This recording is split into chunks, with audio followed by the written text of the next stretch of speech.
देखिए कि मैं पॉलीगॉन हमेशा सर्कल पे ही ड्रॉ करता हूं, उसका रीजन सिर्फ ये है, ये हेक्सागोन, ये इसके 6 वर्टाइसेस। दूसरी बात है कि रेगुलर हेक्सागोन मैंने यूज किया है, तो रेगुलर है तो सारी साइड्स क्या होंगे, सारी साइड्स इक्वल होगी और सारे इंटीरियर एंगल्स इक्वल होंगे।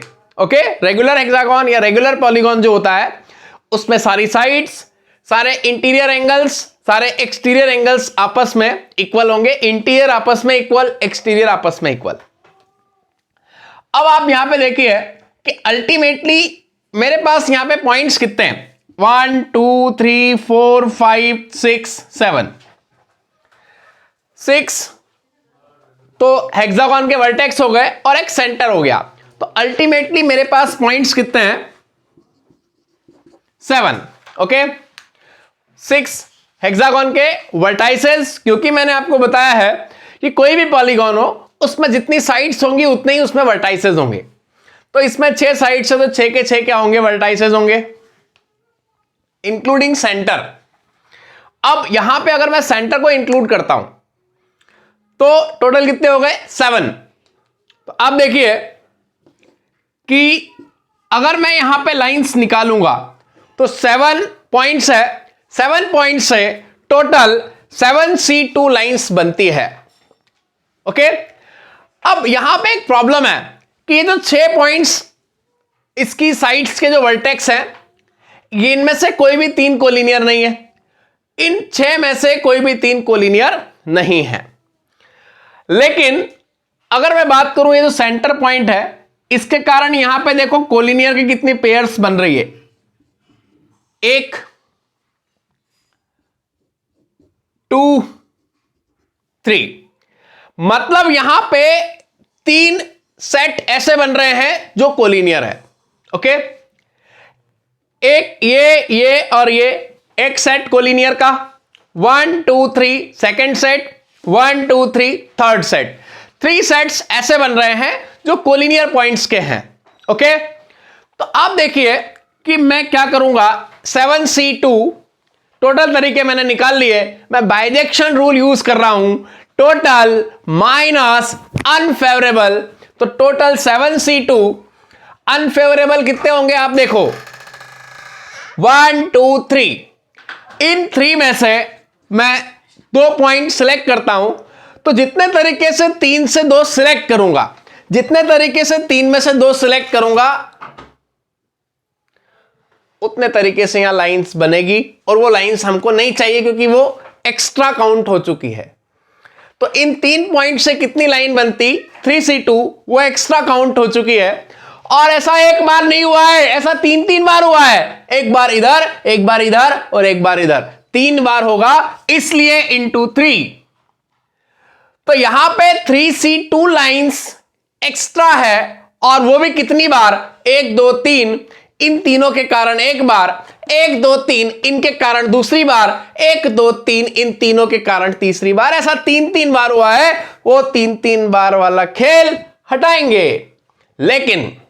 लेकिन इन विचारों के कारण, इन 3 कोलिनियर के कारण एक लाइन तो बनती है, इन 3 कोलिनियर के कारण एक लाइन बनती है, और इन तीनों के कारण एक लाइन बनती है। आपने तो बहुत नाइंसाफी की है, आपने सारी लाइन्स हटा दी, आपने सारी हटा दी, अब आपको 3 लाइन और इसमें जोड़ना पड़ेगी, क्योंकि 3 और बन रही है ना। अरे तीनों कोलिनियर है तो 3C2 एक्स्ट्रा बन रही थी, हटा दी। अब हटाने से क्या हुआ कि 3.1 2 3 3C2 करके आपने सारी लाइन्स हटा दी, लेकिन बेचारी एक तो बन रही है, और ऐसा आपने एक बार नहीं 3 बार कर दिया।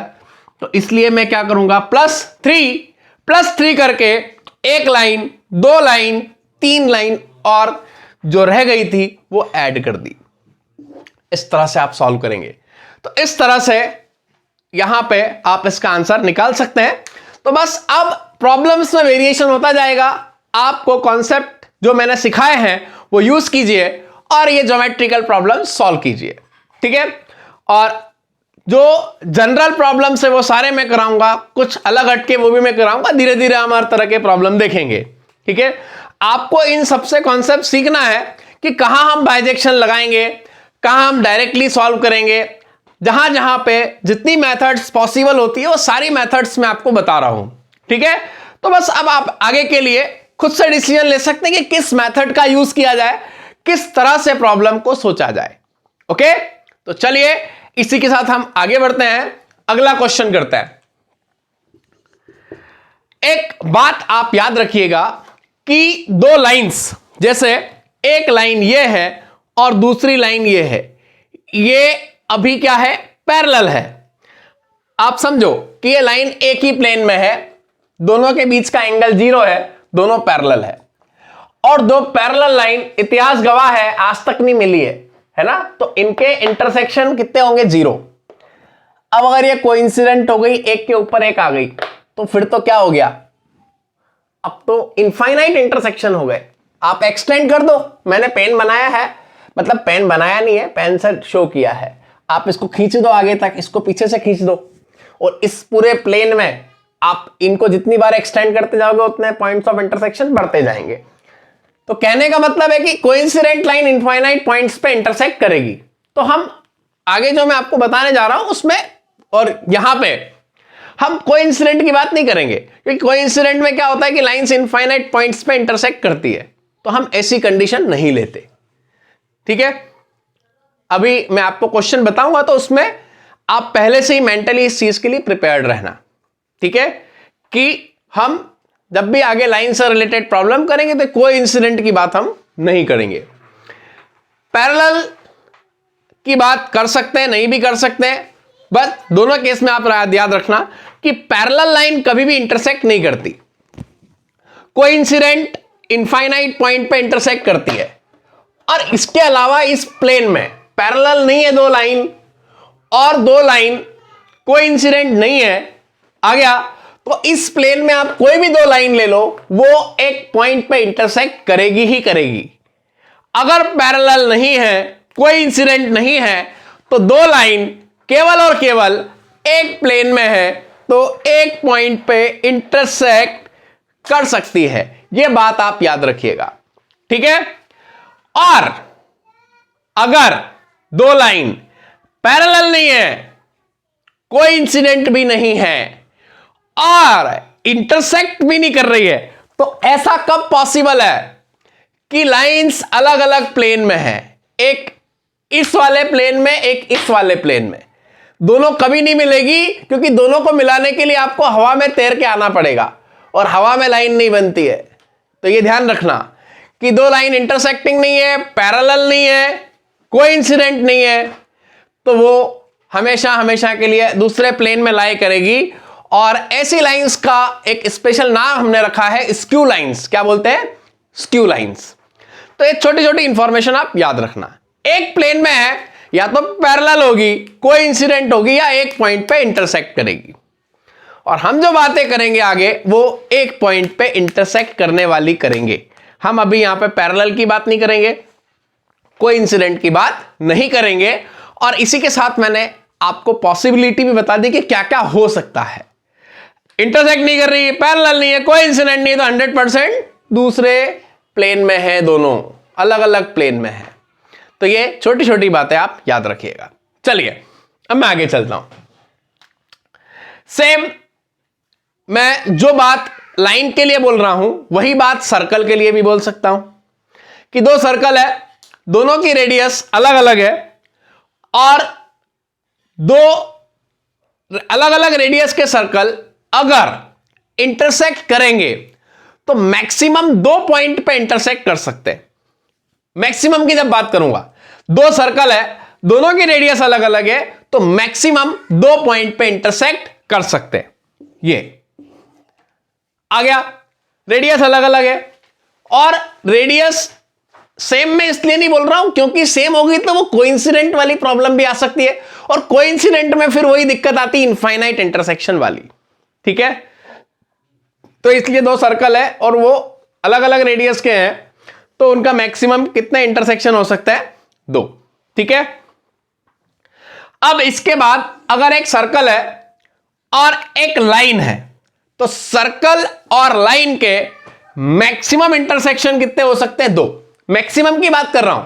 मेरे को पता है कि मिनिमम में तो वो लाइन जो है सर्कल को इंटरसेक्ट ना भी करे, या ऐसा भी हो सकता है कि लाइन सर्कल पे टेंजेंट हो, बट मैं तो सीधे मैक्सिमम की बात कर रहा हूं। तो मैक्सिमम की बात करूं तो 2 पॉइंट पे इंटरसेक्शन होगा, लाइन और सर्कल का। सर्कल और सर्कल का भी 2 पॉइंट पे इंटरसेक्शन होगा। ओके, अब लाइन और लाइन की बात करें तो 2 लाइन एक पॉइंट पे इंटरसेक्ट करेगी अगर पैरेलल नहीं है, कोइंसिडेंट नहीं है और एक ही प्लेन में है, तो वो एक ही पॉइंट पे इंटरसेक्ट करेगी। चाहे मैं मैक्सिमम बोल दूं चाहे मिनिमम बोल दूं, यहां कोई दिक्कत नहीं है। सेम प्लेन में है, पैरेलल नहीं है, इंटरसेक्टिंग नहीं है, तो वो एक पॉइंट पे इंटरसेक्ट करेगी 100%, चाहे आप इसको मैक्सिमम बोल दो चाहे मिनिमम। ठीक है, तो ये 3 बातें आप याद रखना। जब मैं मैक्सिमम इंटरसेक्शन की बात करूंगा तो आपको मैक्सिमम के हिसाब से ही सोचना है। ठीक है, आपको 2 सर्कल के मैक्सिमम इंटरसेक्शन तो 2 होंगे, एक लाइन और एक सर्कल का मैक्सिमम इंटरसेक्शन तो 2 होंगे, 2 लाइंस के मैक्सिमम इंटरसेक्शन 1 होगा अगर वो कोइंसिडेंट नहीं है, पैरेलल नहीं है। ठीक है, चलो अब मैं आपको क्वेश्चन देता हूं। Find the maximum number of intersection of 4 circles and 5 lines. अब याद रखना, no lines and circles are coincident. Circles और लाइंस कोइंसिडेंट नहीं है। अब आपको पूरी तरह से किसके अकॉर्डिंग सोचना है? मैक्सिमम इंटरसेक्शन के अकॉर्डिंग सोचना है। देखिए, सबसे पहले आप क्वेश्चन को ध्यान से पढ़िए, क्योंकि यहां पे मैंने बस जो सारी चीजें छुपाई है वो इस मैक्सिमम वर्ड में छुपाई है। ठीक है, तो आपको इसी के अकॉर्डिंग सोचना है, और उसके पहले मैंने आपको सारी चीजें एक्सप्लेन कर दी है। तो यहां पे जब हम मैक्सिमम इंटरसेक्शन की बात करेंगे तो 4 सर्कल मतलब इंटरसेक्शन कहां कहां से मिलेगा? चारों सर्कल का आपस में इंटरसेक्शन 1, 5 लाइंस का आपस में इंटरसेक्शन 2, लाइंस और सर्कल का आपस में इंटरसेक्शन 3 तरह से इंटरसेक्शन मिलेगा। और हमको सोच मैक्सिमम के अकॉर्डिंग ही रखनी है, सामने वाले ने बोल दिया है। फिर उसने एक बात और बोल दी, कोइंसिडेंट नहीं, तो तुम सोच लो कि इनफाइनाइट इंटरसेक्शन है, तो बात उसने पहले ही हटा दी। तो मैक्सिमम के अकॉर्डिंग मैं सोचूं तो 4 सर्कल आपस में कितने पॉइंट पे इंटरसेक्ट करेंगे? 4 में से 2 सर्कल सिलेक्ट कर लो, और आप देखो कि मैक्सिमम की बात है तो इंटू 2 पॉइंट पे इंटरसेक्ट करेंगे। 2 सर्कल सिलेक्ट करना मतलब 2 पॉइंट ऑफ इंटरसेक्शन आना। अब आपको मेरी वो बचपन वाली बात याद आ गई होगी, जब पार्टी पेरिस में हो रही थी, 100 कपल थे, हमने कितने हैंडशेक हुए? 2 पर्सन सिलेक्ट किए और इंटू 1 किया। वो इंटू 1 मैंने यही दिन दिखाने के लिए किया था कि आगे 2 भी लिखना पड़ेगा, इसीलिए मैंने पहले 1 लिख दिया था, क्योंकि वहां एक हैंडशेक होता था अगर आप 2 पर्सन सिलेक्ट करते थे। फिर जब हम लाइंस वाले प्रॉब्लम कर रहे थे तो 2 लाइन सिलेक्ट करना मतलब एक इंटरसेक्शन आना, और यहां पे क्या हो रहा है? 2 सर्कल सिलेक्ट करना मतलब 2 इंटरसेक्शन आना, इसलिए मैं वहां पे इंटू 1 लिखता हुआ आ रहा हूं। अब आपको मेरी बात समझ में आ गई होगी। फिर एक लाइन और एक सर्कल, अगेन एक लाइन और एक सर्कल सिलेक्ट करना, मैक्सिमम इंटरसेक्शन चाहिए। तो लाइंस कितनी है? 5 में से एक लाइन उठा लो, इंटरसेक्शन के लिए एक लाइन और एक सर्कल चाहिए। 4 में से एक सर्कल उठा लो। अगर ऐसा किया, इंटरसेक्शन कितने आए? मैक्सिमम 2, तो इंटू क्या करेंगे? 2। अब सर्कल का हो गया, सर्कल और लाइन का हो गया। अब लाइन का देखेंगे तो लाइन कितनी है? 5 में से 2 लाइन सिलेक्ट करना और एक इंटरसेक्शन आना, क्योंकि कोइंसिडेंट नहीं है और पैरेलल के बारे में मेरे को लिखने की जरूरत नहीं है, क्योंकि सारी चीजें मैंने इस मैक्सिमम में छुपा दी है। वो आपको यहीं से इंटरप्रीट करना है और इसी के अकॉर्डिंग क्वेश्चन सॉल्व करना है। तो ये बात आप याद रखिएगा, ये क्वेश्चन आईआईटी एनडीए दोनों में पूछा हुआ है, इससे रिलेटेड क्वेश्चन। तो यहां पे आपको ये मैक्सिमम वर्ड के अकॉर्डिंग चलना होता है, ठीक है। तो इस तरह से ये ज्योमेट्रिकल प्रॉब्लम्स के बारे में आप ध्यान रखिएगा। अभी हम कुछ और ज्योमेट्रिकल प्रॉब्लम्स देखेंगे और फिर आगे चलेंगे परम्यूटेशन की तरफ और फिर पीएनसी के मिक्स क्वेश्चंस करेंगे। आइए, प्लेन में 10 लाइंस है। कितनी लाइंस है? 10 lines are there in a plane, out of which 4 passes through point A. ये पॉइंट ए हो गया, यहां से कितनी लाइंस पास हो रही है? 4। 1 2 3 4। Okay, 4 passes through point A, 3 passes through point B. 1 2 3 1 2 3। ये 3 लाइन किससे पास हो रही है? पॉइंट बी से। फिर इसके अलावा कोई भी लाइन ऐसी नहीं है जो दोनों से पास हो रही हो, ठीक है।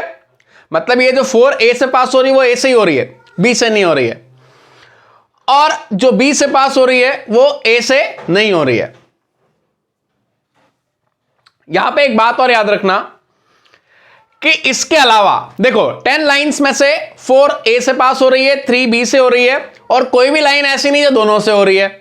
इसी के बाद साथ एक बात और आप याद रखना कि अब इसके बाद जो रिमेनिंग लाइंस है 4 और 3 7, रिमेनिंग 3 लाइंस और है, उसमें से कोई भी दो आपस में पैरेलल नहीं है, और साथ ही साथ पैरेलल नहीं है और कॉन्करेंट भी नहीं है। मतलब कि जो बची हुई 3 लाइन है वो इस तरह से पैरेलल नहीं है, कॉन्करेंट नहीं है, एक ही लाइन एक ही पॉइंट से पास नहीं हो रही है। कॉन्करेंट का मतलब होता है कि अगर बहुत सारी लाइंस एक पॉइंट से पास होती है तो हम उसको बोलते हैं कॉन्करेंट लाइन। एक ही पॉइंट से पास होने वाली बहुत सारी लाइंस होती है कॉन्करेंट। तो वो जो 3 लाइंस है वो कॉन्करेंट नहीं है, पैरेलल नहीं है। अब अगर पैरेलल नहीं है तो कोइंसिडेंट तो मैं बोल ही नहीं सकता, क्योंकि कोइंसिडेंट का खुद का मीनिंग भी पैरेलल होता है। ओके, तो पैरेलल अगर नहीं है तो ऑब्वियसली कोइंसिडेंट नहीं है। तो इसका मतलब बात क्या बची कि वो एक पॉइंट पे इंटरसेक्ट करती है। कितने पॉइंट पे इंटरसेक्ट करती है? एक पॉइंट पे इंटरसेक्ट करती है। एक पॉइंट पे इंटरसेक्ट करने का मतलब 2 लाइन, 3 में से कोई भी 2 उठाऊंगा तो वो एक पॉइंट पे इंटरसेक्ट करेगी, क्योंकि पैरेलल है नहीं, कोइंसिडेंट है नहीं, कॉन्करेंट है नहीं, तो 3 में से कोई भी 2 उठाऊंगा तो एक पॉइंट पे इंटरसेक्ट करेगी। ठीक है, so this is all about this question. Now you have to solve this question, so you can use bijection rule or you can solve this question manually using this information. Okay, so first we start with bijection rule. अभी तक हमने points से line बनाई थी, इस बार हम lines के intersection निकाल रहे हैं। देखो मैंने आपको हर तरह की प्रॉब्लम करवा दी है कि पॉइंट से लाइन, लाइन से point, maximum point of intersection, diagonal कितने बनेंगे। अपन ने ज्योमेट्रिकल प्रॉब्लम धीरे धीरे हर टाइप की देख ली। अब यहां पे आप देखिए कि अगर मेरे को एक इंटरसेक्टिंग पॉइंट चाहिए तो मेरे को 2 लाइंस चाहिए जो इंटरसेक्ट करती हो। ठीक है, तो जितने तरीके से मैं 2 लाइन सिलेक्ट कर सकता हूं जो कि एक पॉइंट पे इंटरसेक्ट करती हो, उतने तरीके से मैं पॉइंट ऑफ इंटरसेक्शन बना सकता हूं, कैलकुलेट कर सकता हूं। तो देखिए अल्टीमेटली यहां पे 10 लाइंस है। अब 10 लाइंस के कितने इंटरसेक्शन बनेंगे? तो जितने तरीके से अगर देखा जाए तो अगर सबके सब लाइन अगर एक पॉइंट पे आपस में म्यूचुअली एक पॉइंट पे इंटरसेक्ट करती है तो 10C2 का मतलब 2 सिलेक्ट करना और एक इंटरसेक्शन आना। तो 10C2 लाइंस अगर हम ऐसा माने कि पैरेलल नहीं है, कोइंसिडेंट नहीं है, एक ही प्लेन में है, कॉन्करेंट नहीं है, तो उनके 10C2 इंटरसेक्शन होंगे, क्योंकि 10 में से 2 लाइन सिलेक्ट करना, इसका मतलब एक इंटरसेक्शन पॉइंट निकालना। लेकिन हमने यहां पे देखा कि 3 लाइंस पॉइंट ए से पास, 3 lines passing through point B. तो इन 3 लाइन के कारण जो इंटरसेक्शन बनते आ गया, वो हमने यहां पे ले लिए। तो हमने कितने इंटरसेक्शन ले लिए? जितने तरीके से आप 3 से 2 सिलेक्ट करते उतने इंटरसेक्शन ले लिए, और 3 से 2 सिलेक्ट करते तो एक इंटरसेक्शन आता। फिर ये 4 लाइन पॉइंट ए से पास हो रही है, तो इनके कारण यहां पे कितने इंटरसेक्शन एक्स्ट्रा आ गए? 4C2। मतलब इन 4 में से जितने तरीके से आप 2 सिलेक्ट कर सकते हो, और 2 सिलेक्ट करने पे एक इंटरसेक्शन आता है, तो ये 4C2 इंटरसेक्शन यहां पे एक्स्ट्रा आ गए, ये भी हमने हटा दिए। ठीक है। फिर जब हमने 3C2 किया, 3C2 हटाया, तो इन 3 से बनने वाले सारे इंटरसेक्शन हट गए, लेकिन फिर भी बेचारा पॉइंट बी तो है, तो इसलिए +1 करेंगे।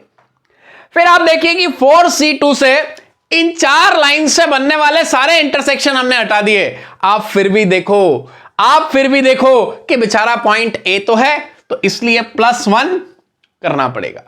तो ये हो गया बाइजेक्शन रूल।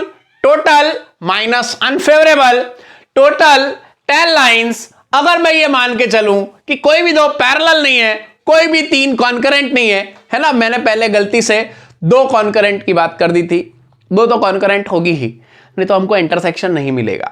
कोई भी 3 कॉन्करेंट नहीं है, कोई भी 2 पैरेलल नहीं है, कोई भी 2 कोइंसिडेंट नहीं है, तो 10C2 करने पे मैं 10 लाइन के पॉसिबल इंटरसेक्शन निकाल सकता हूं।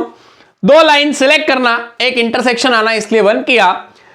-3 लाइंस बी से पास हो रही है, तो उनके कारण एक्स्ट्रा इंटरसेक्शन कितने आ गए? 3C2 इंटू 1 इसलिए किया कि 3 से 2 सिलेक्ट करता तो एक ही इंटरसेक्शन आता। -4 लाइन ए से पास हो रही है, एक्स्ट्रा इंटरसेक्शन कितने आ चुके हैं? 4C2, वो हटा दिए।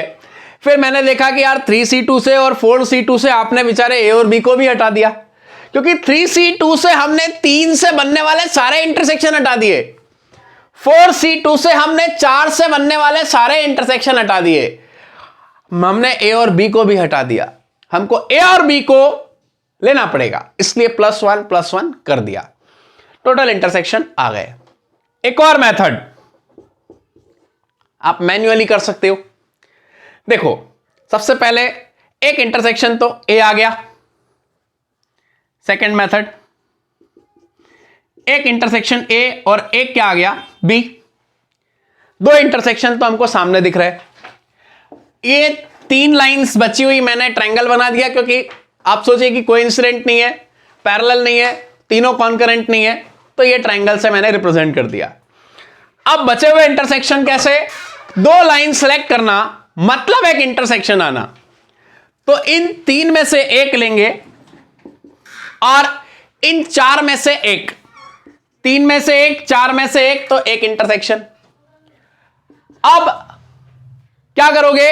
इन 3 में से और इन 3 में से, ये 3 कॉन्करेंट, इससे एक उठाई, और ये जो 3 बची हुई थी इससे एक उठाई, तो 3C1 इंटू 3C1, एक एक उठाना, मिलेगी, एक इंटरसेक्शन आएगा। तो इसका, इसके और इसका हमने कैलकुलेट कर लिया। अब इन दोनों के लिए करते हैं। इन 4 में से एक उठाई और इन 3 में से एक उठाई, और एक इंटरसेक्शन आ गया। तो यहां पे एक तरीका आप ये भी यूज कर सकते हैं। पहले मैंने क्या किया, ए और बी 2 पॉइंट तो है ही, 1 + 1। फिर इन 3 में से एक लाइन उठाई, इन 4 में से एक उठाई, 2 सिलेक्ट करना, मतलब एक इंटरसेक्शन आना। फिर मैंने इन 3 में से एक उठाई, और ये जो बची हुई 3 थी इसमें से एक उठाई, 3 में से एक, 3 में से एक कैलकुलेट करना, एक इंटरसेक्शन आना। फिर मैंने क्या किया, इन 4 में से एक और इन 3 में से एक उठाई, सिलेक्ट करना एक एक इंटरसेक्शन आना। तो ये हो गए total number of point of intersection of the lines. Okay, तो इस तरह से आप कैलकुलेट कर सकते हो। अब हम आगे चलते हैं और अगला प्रॉब्लम देखते हैं। चलिए, अब आप यहां पे क्वेश्चन को समझना कि सामने वाला क्या कह रहा है। जनरल प्रॉब्लम है, ठीक है। ये एक सेट है, ये कितनी पैरेलल लाइंस हो गई? m पैरेलल लाइंस हो गई, dash dash dash dash dash एश, कितनी पैरेलल लाइंस हो गई? m parallel lines. ठीक है, ये m पैरेलल लाइंस का सेट हो गया। m की वैल्यू कुछ भी हो सकती है, 5, 6, 7, 1, 2, 3, जितना चाहो उतना ले सकते हो, कम से कम 2 तो होना ही चाहिए। याद रखना m और n 2 से ग्रेटर होना ही चाहिए, अदरवाइज पैरेललोग्राम बनेगा ही नहीं। ठीक है, चलिए अब ये ऐसे कितने सेट हो गए, देखिए डैश डैश डैश, ये कितनी पैरेलल लाइंस हो गई, n पैरेलल लाइंस। तो ये मैंने जो वर्टिकली बनाई है ऐसी m लाइंस है, और ये जो हॉरिजॉन्टली बनाई है ऐसी n लाइंस है। अब यहां पे आपको ये बताना है कि अगर ये इंटरसेक्ट करें तो कितने पैरेललोग्राम बन सकते हैं। तो सबसे पहले तो आप ये ऑब्जर्व कीजिए कि अगर एक पैरेललोग्राम बनाना है तो 2 लाइन तो ऐसी हॉरिजॉन्टल चाहिए, और मतलब हॉरिजॉन्टल मतलब मेरा यहां से कंसर्न ये नहीं कि एग्जैक्ट हॉरिजॉन्टल, एग्जैक्ट हॉरिजॉन्टल और एग्जैक्ट वर्टिकल में वो परपेंडिकुलर हो जाएगी। ठीक है, आ गया। तो इस तरह से 2 लाइन हॉरिजॉन्टली इस तरह से हो और 2 इस तरह से हो, तब जाके एक पैरेललोग्राम बनेगा। तो इसका मतलब क्या हुआ कि 2 मेरे को इस तरह की लाइन चाहिए और 2 इस तरह की, तब जाके एक पैरेललोग्राम बनेगा। तो आप सोचिए कि अगर मैं m लाइंस में से, ये जो m लाइंस है इसमें से कितनी लाइंस लेता हूं, 2। मान लो एक लाइन ये ली और एक ये ली, ठीक है। फिर n लाइंस में से कितनी लेता हूं, 2। मान लीजिए एक ये ली और एक ये ली, तो एक पैरेललोग्राम बनेगा। ये जो देखो डार्क कर रहा हूं मैंने, जो आपको कंडीशन बताई है उसके अकॉर्डिंग ये एक पैरेललोग्राम बन गया। तो कितने पैरेललोग्राम बने, इन m लाइंस में से 2 सिलेक्ट की, n में से 2 सिलेक्ट की और एक पैरेललोग्राम बना। अब यहां पे जितने तरीके से आप m में से 2 और n में से 2 सिलेक्ट कर सकते हो, उतने तरीके से यहां पैरेललोग्राम बन सकते हैं। बिल्कुल सिंपल प्रॉब्लम है। तो सीधे आपको क्या करना है, MC2 इंटू NC2, और दोनों से सिलेक्ट करोगे पैरेललोग्राम एक ही बनेगा, इसलिए मैंने इंटू 1 किया है। तो जितने तरीके से ऐसा कर सकते हो उतने ही यहां पे पैरेललोग्राम बनेंगे। जैसे अगर वो रेक्टेंगल के लिए भी पूछेगा, जैसे मैं पैरेललोग्राम की जगह क्या लिख दूं, रेक्टेंगल, तो भी सेम, रेक्टेंगल के लिए भी सेम। स्क्वायर के लिए मैं क्वेश्चन पे डिपेंडेंट रहूंगा, सामने वाला क्या पूछना चाह रहा है, बट फिलहाल स्क्वायर बने ना बने वो डिपेंड करता है क्वेश्चन पे। यहां पे उसने पैरेललोग्राम बोला है तो मैं अभी रेक्टेंगल की भी बात नहीं कर सकता, बट अगर क्वेश्चन ऐसा आ जाए कि वर्टिकल लाइन है m और n हॉरिजॉन्टल लाइंस है, तो उस केस में रेक्टेंगल बनेंगे। तो वहां पे पैरेललोग्राम किससे रिप्लेस हो गया, रेक्टेंगल से। तो रेक्टेंगल के लिए भी तरीका यही रहेगा। और इतिहास गवाह है कि हर रेक्टेंगल एक पैरेललोग्राम है, लेकिन इसका उल्टा सही नहीं है। तो आप क्वेश्चन अगर ऐसा पूछते हैं कि m वर्टिकल और n हॉरिजॉन्टल लाइन है, कितने रेक्टेंगल्स बनेंगे या कितने पैरेललोग्राम्स बनेंगे, तो इतने ही बनेंगे। ठीक है, बट वही बात है कि वो कंडीशन पे डिपेंड करेगा कि सामने वाला पूछ क्या रहा है। जैसे अब मैं अगला क्वेश्चन चेस बोर्ड से लेता हूं, चेस बोर्ड का अपन यूज करते हैं, उस पे क्वेश्चंस देखते हैं। ठीक है, तो वहां से मैं आपको और अच्छे से चीजें समझाऊंगा। चलिए अब हम एक चेस बोर्ड का एग्जांपल लेते हैं। सबसे पहले तो आप ये बताइए कि चेस बोर्ड में कितने स्क्वायर होते हैं। थोड़ा सा सोचिए इस बारे में कि चेस बोर्ड में कितने स्क्वायर होते हैं, चेस बोर्ड में कितनी पैरेलल मतलब कितनी लाइंस होती है वर्टिकल, कितनी लाइंस होती है हॉरिजॉन्टल। इन सारी बातों के बारे में आप सोचिए। हम अब जो प्रॉब्लम देखते हैं वो चेस बोर्ड का देखते हैं। वहां पे हम इजीली रेक्टेंगल्स, स्क्वायर काउंट कर सकते हैं।